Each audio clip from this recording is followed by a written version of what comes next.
نکلیے ذرا روڈوں کے اوپر جا کر دیکھیں ذرا کیا ہو رہا ہے.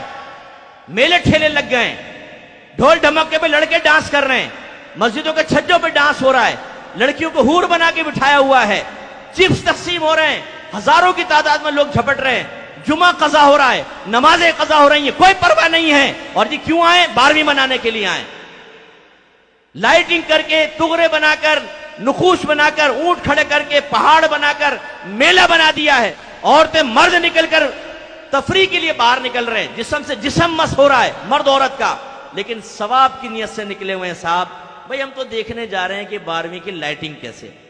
اس قسم کے لیڈروں کی حماقت کہوں یا اس کو حکمت کہوں؟ ان کے نزدیک حکمت ہی ہوگا, میں تو حماقت کہوں گا. فلاں مزار پہ چلے جاؤ, چادر چڑھا دو, تمہارا کام ہو جائے گا.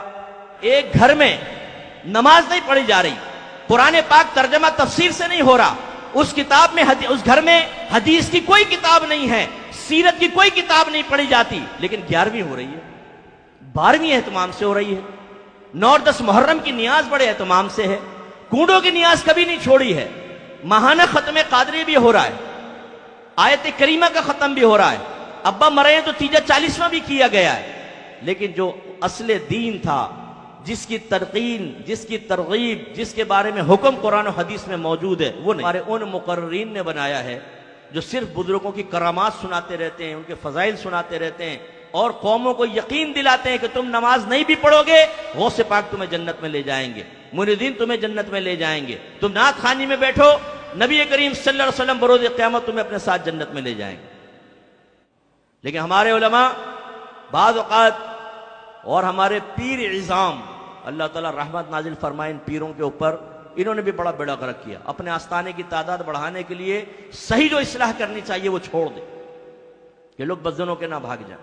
فضائل کرامات ذکر کرو, اللہ اللہ.